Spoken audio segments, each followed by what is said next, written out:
Okay, pray this works. We've seen this graph before many times.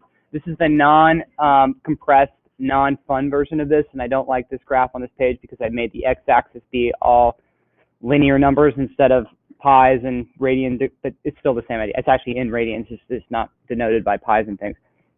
The only thing I need you to know about this, again, is get a visual of this graph as being completely compressed within 1 over x and negative 1 over x. But as you zoom in, you also need to know that there is a hole at the ordered pair 0, 1.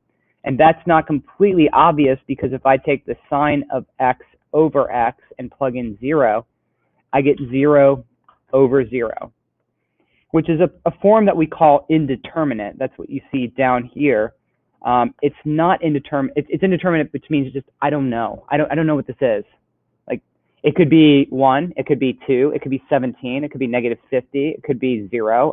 We just don't know because we're taking an approach to 0 and dividing it by another approach to 0. So what comes from L'Hopital's rule is in a way, not just what's happening there, but how fast is it approaching? And that's what this is going to be getting at. How fast are the two things approaching? This is going to be able to be done by what we call L'Hopital's rule. If you look at the homework for this, it's in a section that's much later in your book. That's by design. We're doing part of it now, and we're going to do part of it later. But the two indeterminate forms that you will deal with are 0 over 0, kind of writing it down big there, or infinity over infinity.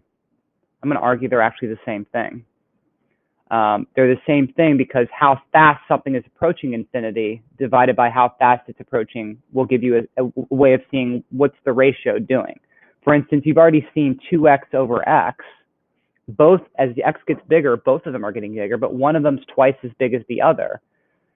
The same thing could be happening as you approach 0.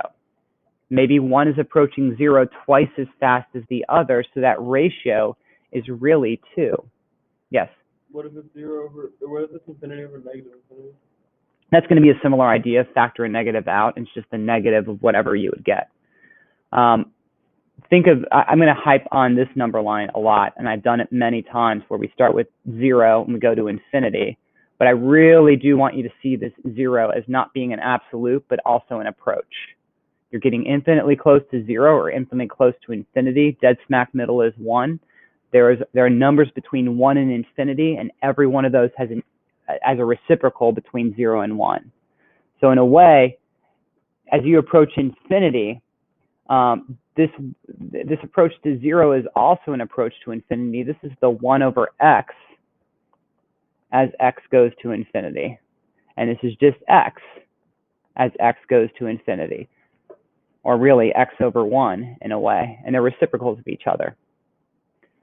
Which is why if I invert both of these, I get 1 over 0 over 1 over 0, which 1 over 0 is also infinity over infinity. And that's why they're interconvertible. They're really the same operation. I know, we're messing with infinities. And if you want to get a little bit nuts, if I also took this 0 and divided by 0 and set that equal to 0 times 1 over 0, 0 times infinity is another indeterminate form.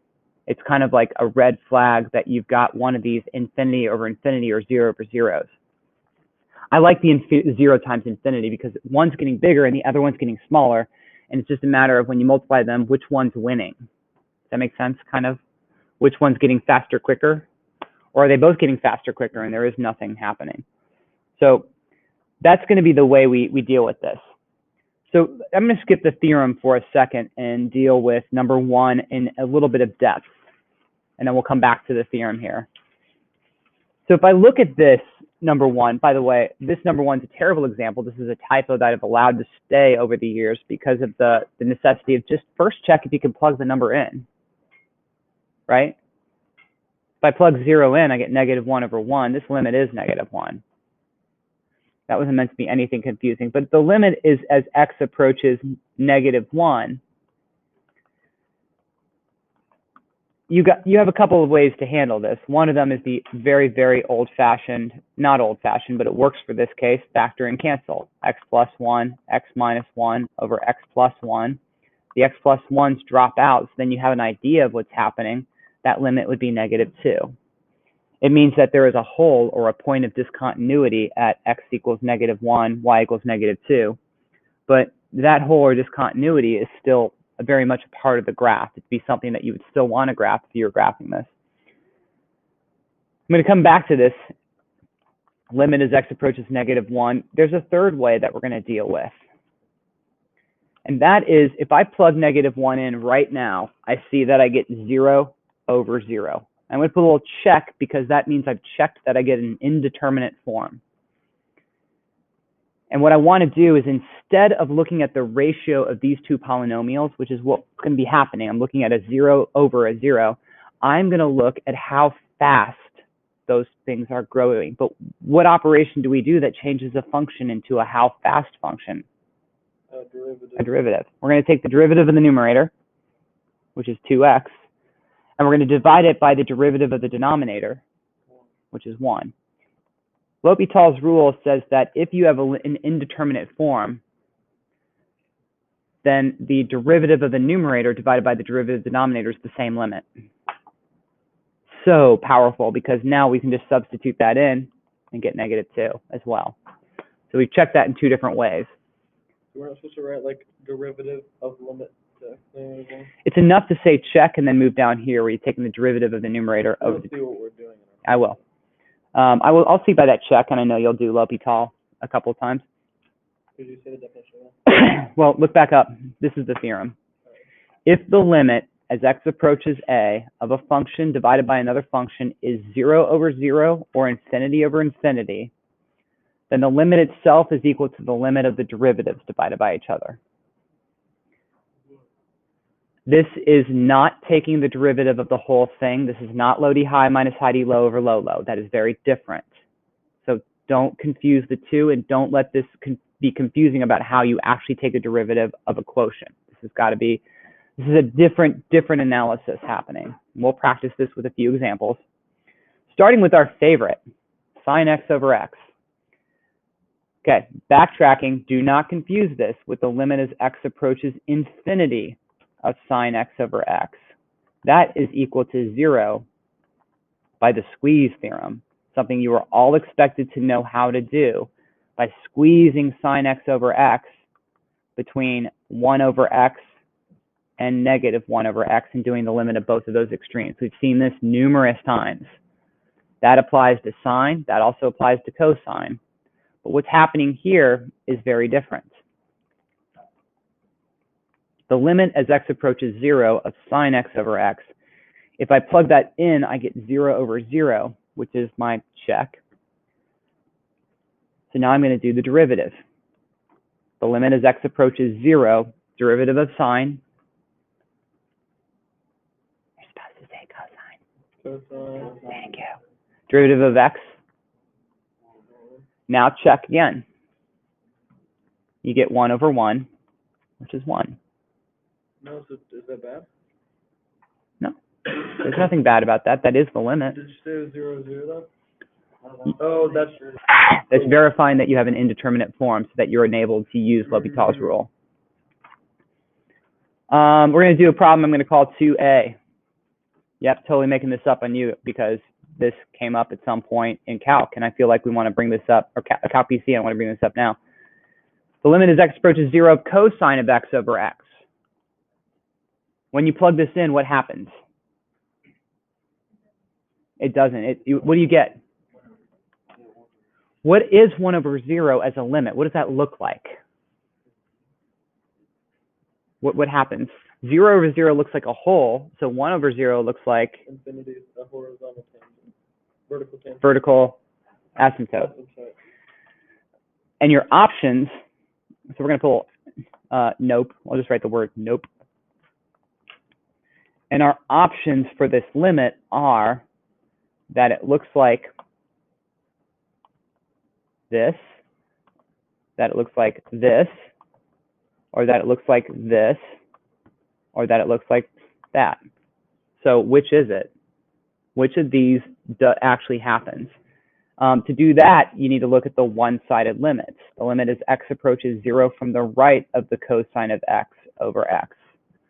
So I'm approaching 0 from positive numbers. What's the cosine of a tiny positive number? Is that a positive or a negative? Positive. Cosine of anything in quadrant 1 is positive. A positive divided by a tiny positive number, this is going to be equal to a positive, right?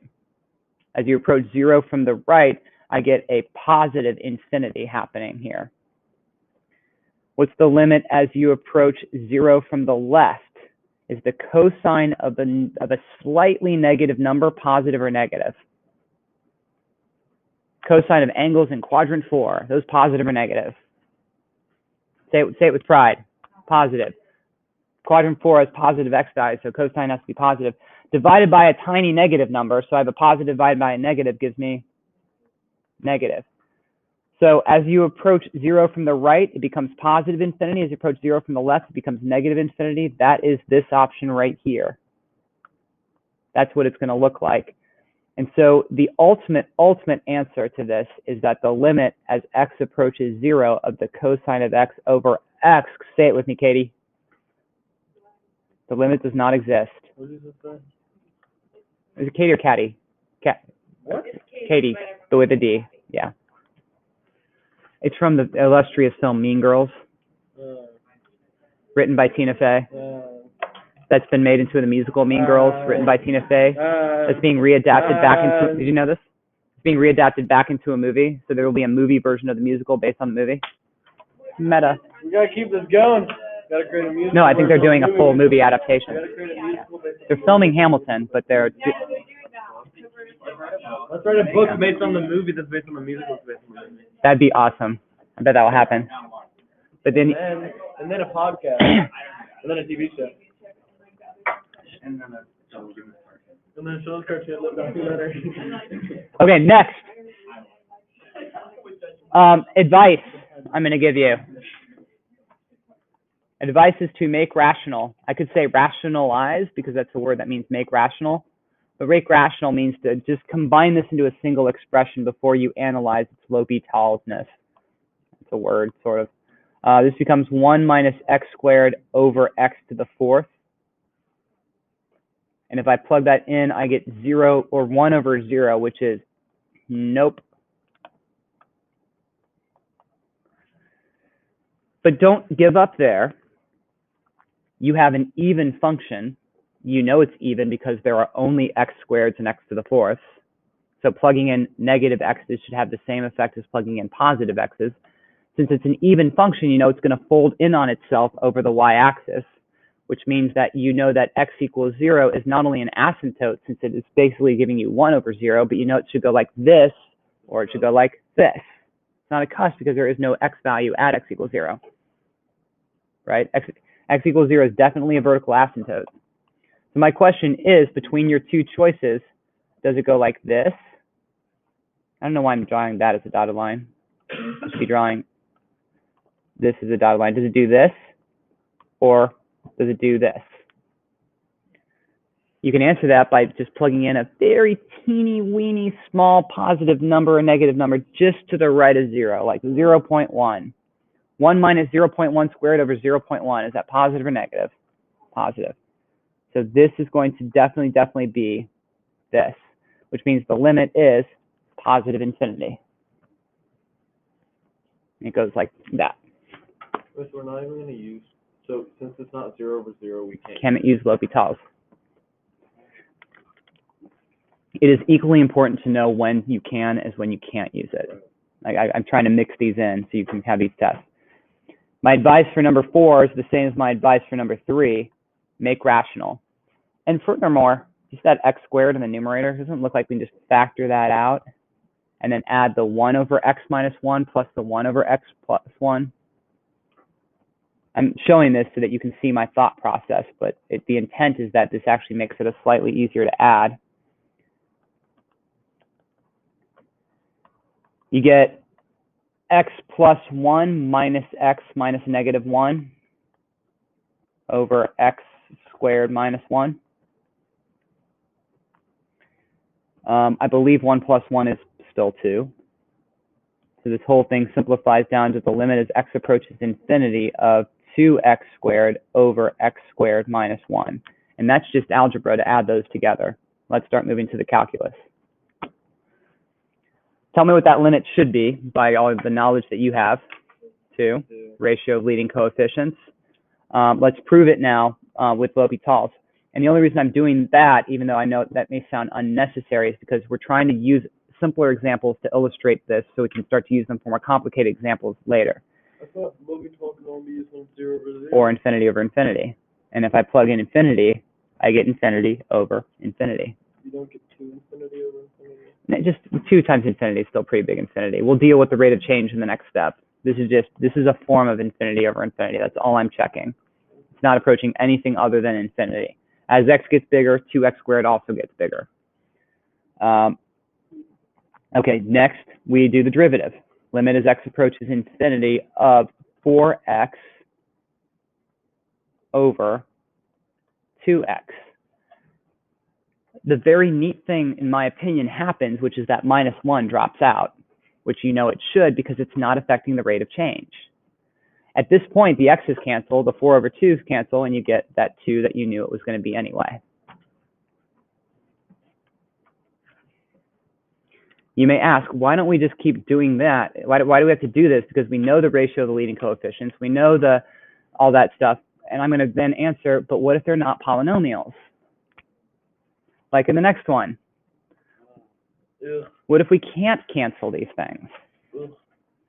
And what if when I plug in pi over 2, I get 1 minus the sine of pi over 2 over 1 plus the cosine of 2 times pi over 2, which gives me 0 over 0. So, bruh, you need to check this. Derivative of the numerator. Derivative of 1 minus sine x is negative cosine of x. The derivative of the denominator, the 1's go away. It's a chain rule derivative, 2 times negative sine of 2x. You are allowed to simplify and kill the negatives if you want to. I just actually hit disconnect. That was me. I tapped the button that I should not have tapped for no reason. It's connecting again. Okay. Anyway, you get this, which will make this be plus and plus. But what do you get? What's the cosine of pi over 2? 0. 0.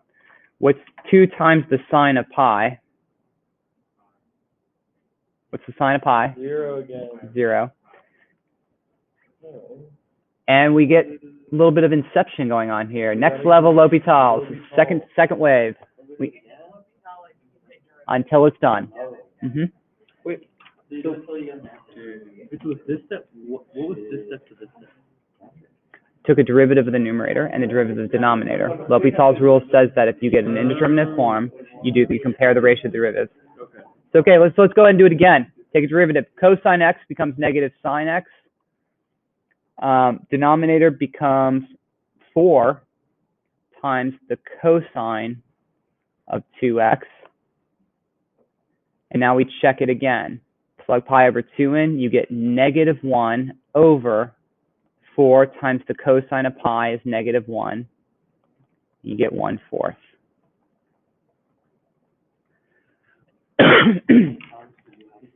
You could do it several, especially if you have large polynomials and you choose to do L'Hopital's rule. Now, oh no, we're not turning the page yet. Yeah. I did. I took the derivative of cosine and the derivative of 2 sine 2x. And I did that because when I plugged pi over 2 in, I got 0 over 0, which was another indeterminate form. Every time you see a 0 over 0 happening, you know that I checked that it's an indeterminate form, and that's what allows you to use L'Hopital's rule to start taking your derivative, numerator, derivative, denominator, and keep going. Okay, so then if you in some examples, you could just figure out that 0 over 0, and then the first time that you take the derivative, there could be a number, or will you always get the 0 over 0 twice? You may get a number. You may have to keep going. Okay, so you just keep going until you get it. You keep checking, going, checking, going. Now, it may have looked like in number 5 you could not have done any other method than L'Hopital's, but I have a higher standard of expectation on my juniors in honors AP math. And I would expect you to know that 1 minus sine x over 1 plus the cosine of 2x does have a way for you to cancel out the problematic factor. And I consider the problematic factor to be 1 minus sine x. I would want all of you to know that 1 minus sine x can be divided out of 1 plus cosine of 2x. How? 1 minus sine x is cosine x. No, that 1 minus sine squared is cosine squared, but 1 minus sine is not cosine because that'd be killing puppies. Then we gotta multiply it by the reciprocal, or by the conjugate. Could we do conjugate on that? You guys, before, let's not do conjugate. You could, and that would be, okay, we're going to go a little bit easier than that. We're going to do a substitution of the cosine 2x. Remember, this needs to be committed to memory. Cosine of 2x is cosine squared minus sine squared, which is not the one I'd want to use here. I'd want to use the 1 minus 2 sine squared x. Also 2 cosine squared x minus 1. You need to know all 3 of those for cosine 2x. Memorize the first one and substitute to get the other 2 if you need them. I'm going to use this one. And I'm going to replace the denominator with 1 minus 2 sine squared x. Do you see where this is going now? Because if I factor the 2 out, I get 1 minus sine squared x. Limit x approaches pi over 2. And 1 minus sine divided by 1 minus sine squared is going to give you, trust me, limit problems are awesome in how many times you have to rewrite limit as x approaches until you finally do the substitution. But now this becomes 1 over 2 times 1 plus sine of x. I don't know why I'm overusing parentheses. I don't have to. You can simplify before you substitute. You can, if you know what you're doing. I'm giving you options, and I'm doing problems like this to illustrate points. This just becomes 1 over 4 as well, which is just another way to check it. Okay.